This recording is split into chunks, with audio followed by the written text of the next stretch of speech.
Good evening guys. Magandang gabi sa inyo. Bali ano to, short vlog lang, mini vlog lang to. Today is March 23, no? At nandito ako ngayon sa isang camping site na first time ko napuntahan, no? Dito sa Mount Parawagan. Ito nga yung boss campsite na nakita ko sa vlog ni Don Ramon, no? So, malis ako ng bahay is alas 6 ng hapon, alas 6 ng gabi. Ako umalis ng bahay sa amin sa Batasan. Dumating ako dito alas 8 na ng gabi, no. So, medyo mahirap lang yung daan papunta rito kasi matarek. At meron pang mga rough road na hindi pa sementado. At ongoing pa rin naman yung construction ng kalsada papunta rito.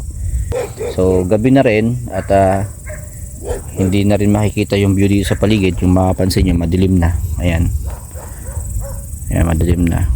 Ayan. So ayan, no, nagmotor lang ako. Ayan, wala nga akong dalang tent eh. Hammock lang, may duyan lang akong dala, no? Doon ako pinapatulog nila sir nung mga gwardiya. Ayan, doon.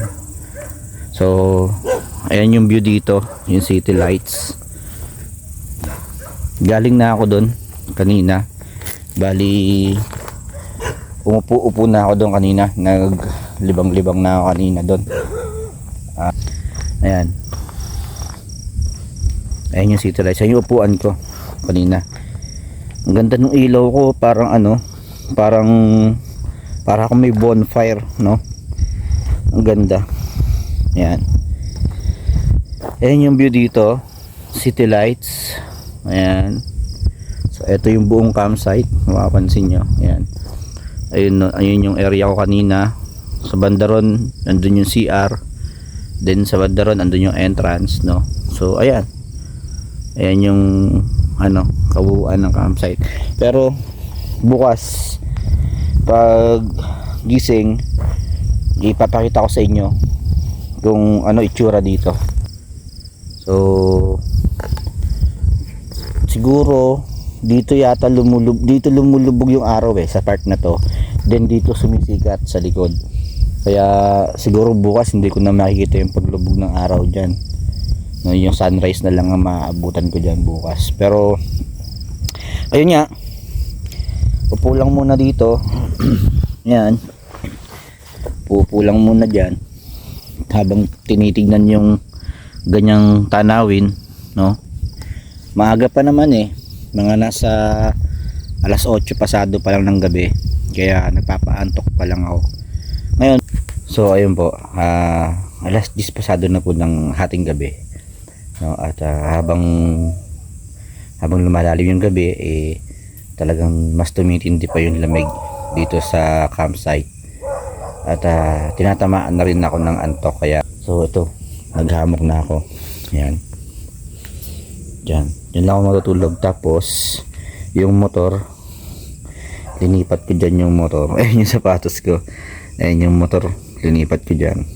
Tapos yung upuan ko, helmet, linipat ko yung motor dyan kasi pag dito ko pinark kanina, dyan ko siya iniwan, mahamog, mababasa yung yung upuan ko.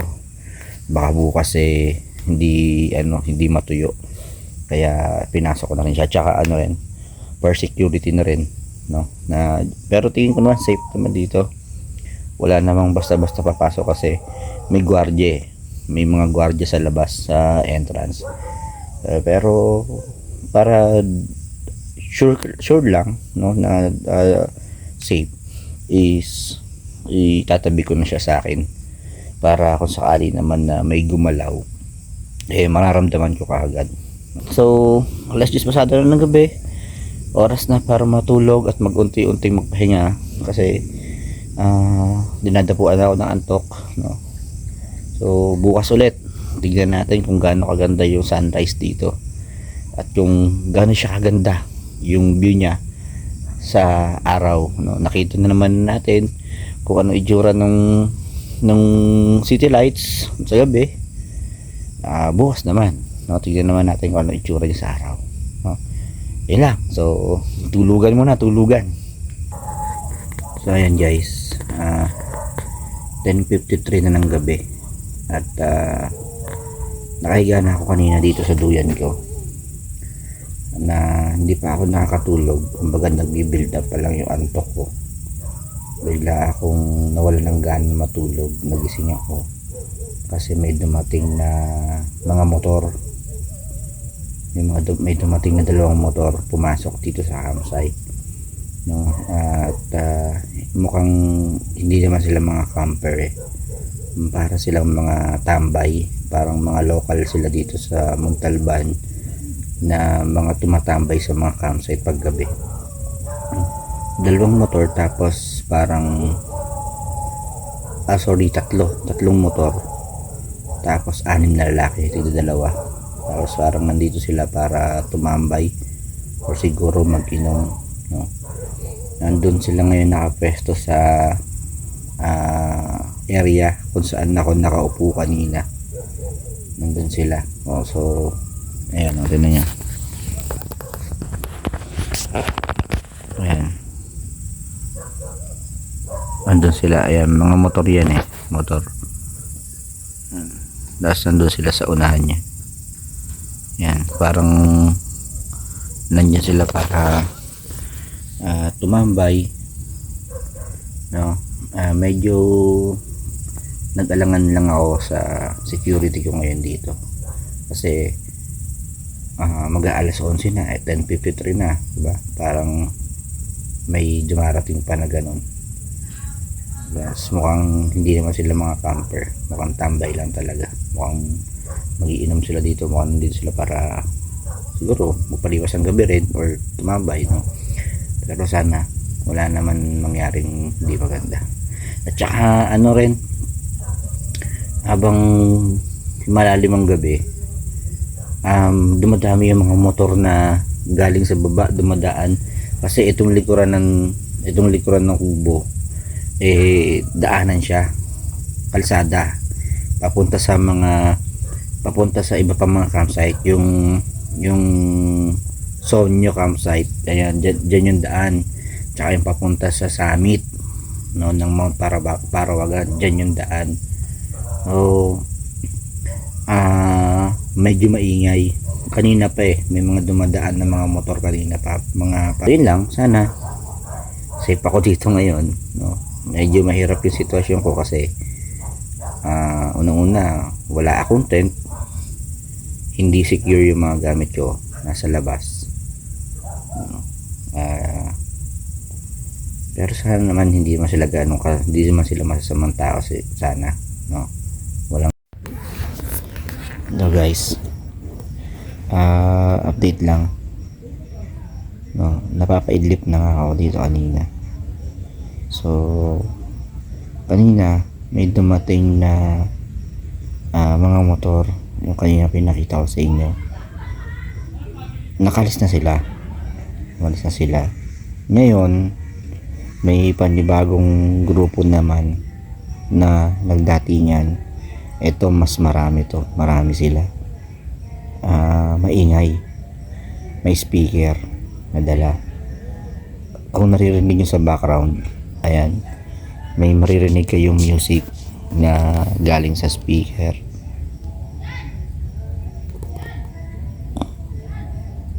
Ayan, kung naririnig nyo yan, sila yan, isang grupo ng mga kabataan na parang pumunta rito para mag-inom. Maingay, may speaker.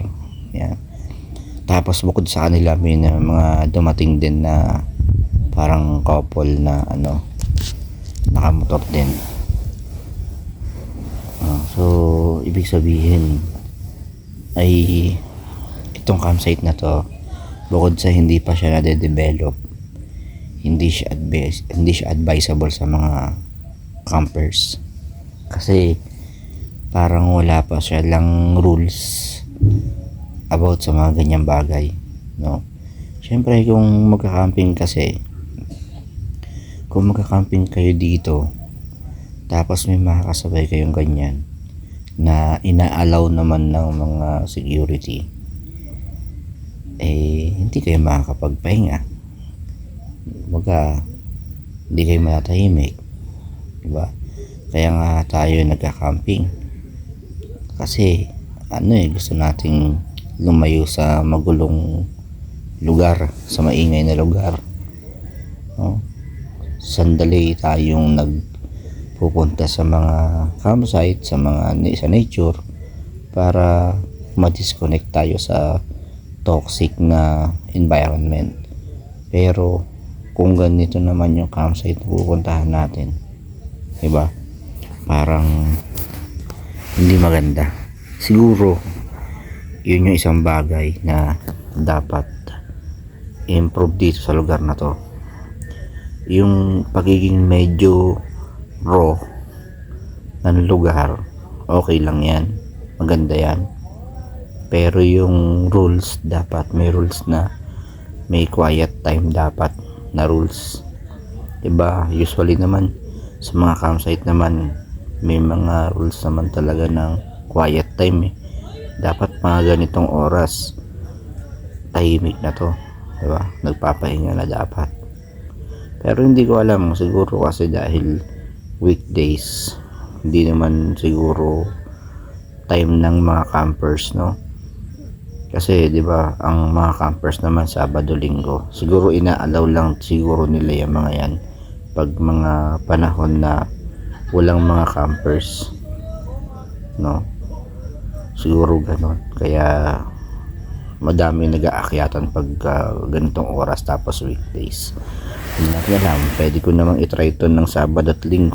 Tignan natin kung same scenario pa rin, kung ganyan pa rin sila, no?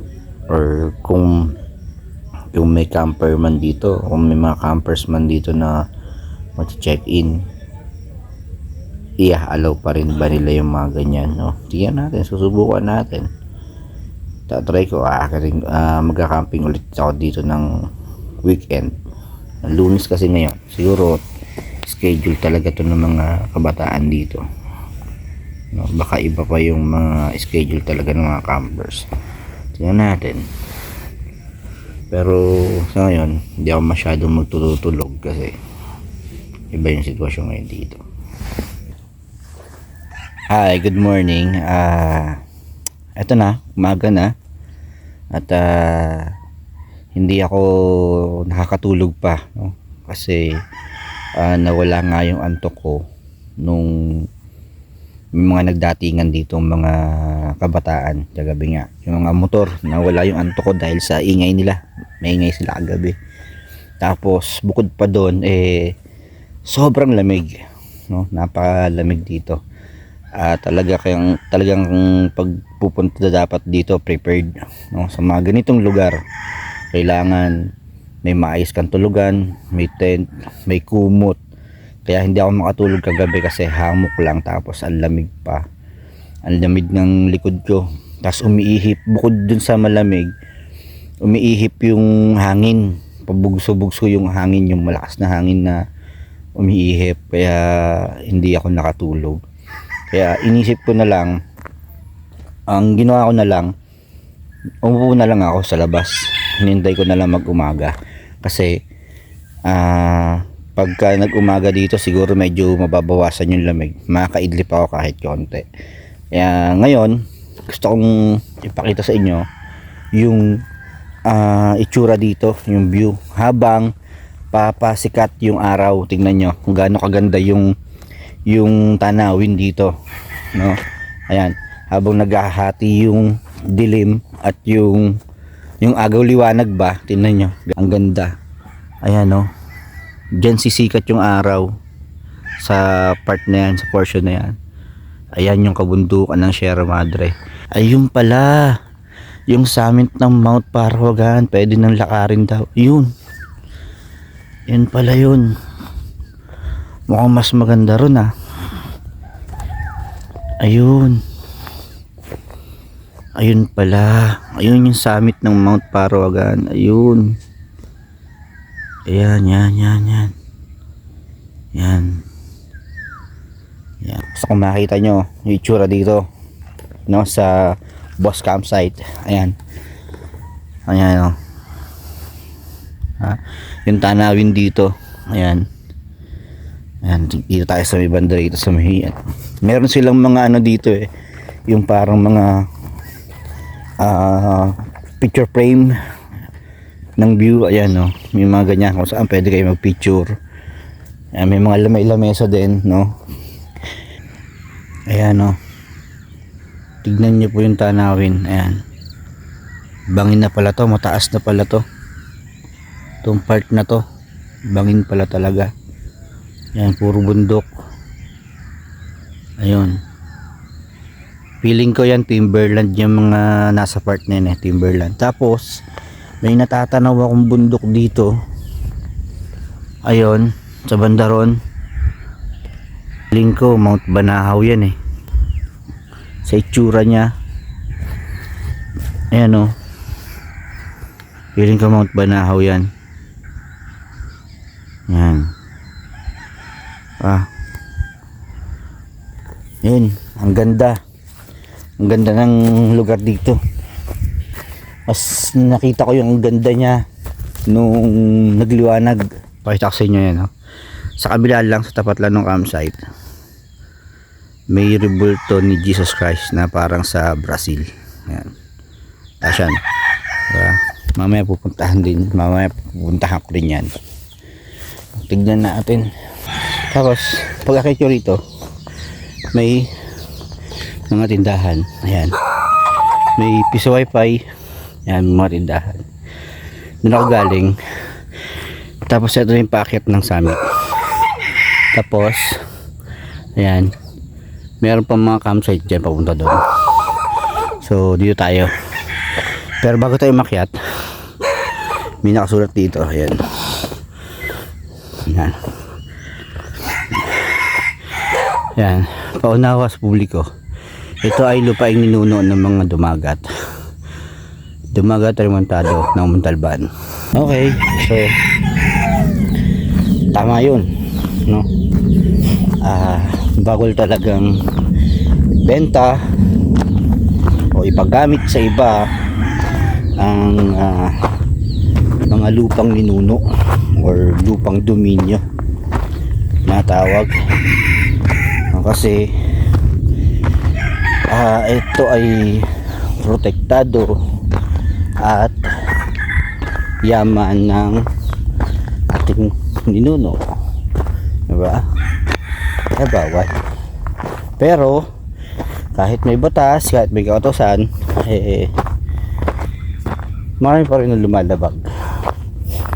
Ayan, yun na, solid. Ganda dito. Okay na. Tignan nyo kung gaano kaganda dito. Pag di 360 tayo, 360, iikot lang ako. Ayos. Ayan, no. Sana nakikita nyo ng maayos, no. Ayan. Dito tutungtong pa ako sa medyo mas mataas pa, para ano, ito. Yes. Sana makita nyo na maayos kung gaano kaganda to dito. Ayan, ganda. Wala akong 360 camera kaya ganito na lang. Ayan. Oh, sana makita nyo, no?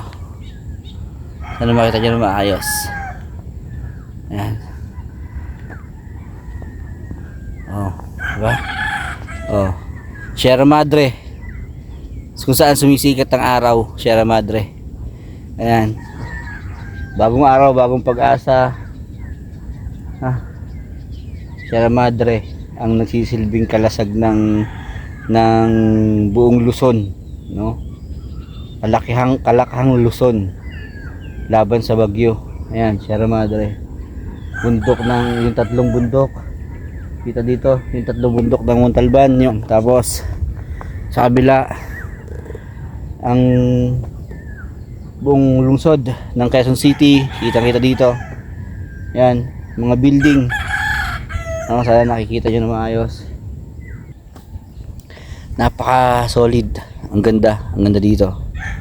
Baga parang maganda tong maging side trip, no? Pagka walang ginagawa, total malapit lang naman sa bahay to. Mga wala pang 3 oras to tatakbuhin wala sa bahay hanggang dito. Maganda dito, pang side trip. Hindi nakakasawang punta-puntahan. Kung ganitong kagandang kabundukan yung makikita mo, ganito kagandang view yung makikita. Siguro paminsan-minsan or madalas pwedeng sumadya, pumasyal dito. At saka tong area ng summit na to, mukhang i-develop nila, mukhang gagawin nilang tourist spot siguro, kasi mukhang inaayos eh. Tapos meron ditong meron ditong tanda. Ayan, may tanda dito na may nakaukit na pangalan na initial ng NCIP or National Commission on Indigenous People. Yan. Tapos above sea level ata yan, 6 meters na yan. Ano ba yan? Sorry kung hindi ko hindi ko alam kung ano yung mga yan, pero markings to. Markings yan. Para tandaan yan na eto yung tuktok siguro, ganun, no? So okay, ganda rito, napakaganda ng Pilipinas talaga. Hindi ko pa naiikot ang mga karamihang mga gandang tourist spot sa Pilipinas, no? Naiilan pa lang yung nararating ko sa edad ko at sa experience ko, no? Iilan pa lang yung mga nakikita kong naitatagong ganda ng Pilipinas, no? Pero masasabi ko lang napakayaman ng Pilipinas. So ayun, mula lang dito sa kinakatayuan ko, tanaw na pala dito yung Bundok Arayat. Ayun, no? Ayun, ayan, eksakto, ayan, Bundok Arayat. Suzoom in na. Asa na? Silhouette pa lang siya eh. Ayan. Sana nakikita nyo na maayos sa camera. Pero ayan, Bundok Arayat. Ayan po, Bundok Arayat po yan. Kita na pala dito. Ayan, napakaganda nito. Maganda rito. Ang sarap lang namnamin ng lugar na to. Ayan. Tas mula dito sa spot na to na kinakatayuan ko, kitang kita rin dito yung rebulto ng Jesus Christ. Ayan, yung rebulto ng Jesus Christ na parang sa Brazil. Ang ganda ng bukang liwayway, talagang perlas ng silanganan, no? Talagang ganun siya kaganda. Wah. So gusto ko ring sabihin, no, sa lahat, gusto ko magpasalamat dun sa mga bagong subscriber ng YouTube channel na to, no, at saka dun sa mga nanood ng huling vlog ko, yung sa Tarakam PH, yung Pista ng Kaligasan, no? Gusto ko magpasalamat sa inyo ng buong puso kasi pinanood nyo yung video, sinubscribe nyo yung channel ko, kaya maraming salamat. Ako'y lubusang natutuwa, no? At ang dami, 100 plus yung nanood, no? Nasa 100 plus na yung viewers. Tapos nagulat ako nung isang gabi na pinanood ko siya sa ibang account. Meron na siyang ads bago mag-start yung video, may ads na siya. May ads na sa kalagitnaan, tapos sa pinakadulo may ads na rin. So natutuwa ako kasi hindi ko alam kung bakit, paano nangyari yon, no? Kasi ang alam ko pagka may ads na parang napapansin ka na, parang ganoon, no? May earnings na siya, or may posibilidad na ma-monetize ka, ganoon, no? Kasi ang paggagawa ko naman ng video nag-start to 2018 pa eh, late 18, no? Ngayon na lang ko ulit naiisipang ituloy. So, no, sana suportahan nyo, no? Sana panoorin nyo pa rin, no? At ngayon pa lang lubos na ako nagpapasalamat sa inyong lahat, sa mga sumusuporta at susuporta pa. Maraming salamat sa inyong lahat, no? Sa Facebook page, sa YouTube, no? Maraming salamat sa inyong lahat. Siyempre sa Tarakam PH, malaki pa sa salamat ko diyan kasi parang binuhay din nila ulit ako eh, sa yung spirit ko ay na-boost ulit, no? Na maga parang binibigyan nila ako ng panibagong pagkakataon na mayroon pa ako marami pa akong pwedeng gawin, no? Binigyan nila ako ng panibagong kasiyahan, kaya maraming salamat sa kanila at saka sa mga taong sumusuporta mula sa kanila. Maraming salamat. So ayun lang. At about naman dito sa campsite na to, kung gusto niyo punta kayo dito. Enjoy niyo yung tanawin. Napakaganda ng tanawin dito, napaka-solid ng tanawin dito. Nga lang kung nag-enjoy kayo, no, pasalamatan niyo ang kalikasan, at bago tayo umuwi maging responsable tayo sa pamamasyal. Hindi lang porket nagbayad tayo sa isang lugar, hindi porket turista tayo hindi na tayo maging responsable. Kailangan maging responsable tayo sa pamamagitan ng paglilinis, no? Yung mga kalat, kailangan alam natin kung saan dapat ilagay yung mga kalat.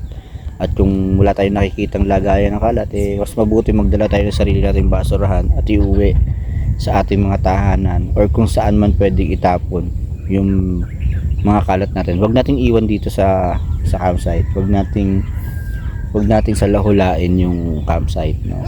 Nakakahiya sa kalikasan. Kailangan natin itong protektahan kasi pag nawala to, wala na tayong pupuntahan talaga. Wala nang pupuntahan. Pag nasira ang kalikasan, wala nang pupuntahan. Wala na tayong i-enjoy na view na katulad nito, no? Wala na, masisira ang buhay natin, masisira ang kalikasan, masisira ang lahat pag ang kalikasan talaga ay nawala, no? Kaya pahalagahan natin itong mga to. So yun lang, enjoy nyo lang yung video na to na may magandang view, no? Maraming salamat sa inyo lahat. So siguro short vlog lang to at hanggang dito ko na lang tinatapos ng video na to. So maraming salamat sa inyong lahat. So kita-kits tayo. Ang ganda ng Pilipinas. Tara, mag-camp tayo. Let's go. So ayan po, nandito naman ako sa part ng rebulto ni Jesus Christ. Ito yung kanina nakikita dun sa campsite at saka dun sa summit, no? At ito naman yung view dito. Ito medyo breathtaking na yung view dito kasi merong 3 krus diyan, no? Tapos meron ditong parang pinaka last step ito. Tapos ito yung view. Nakakatakot, medyo nalulula ako. Ayan, no? Ayan, mula dito sa kinakatayuan ko. Ayan, pag dungaw mong ganyan, bangin na. Ayan, yung sinasabi nila.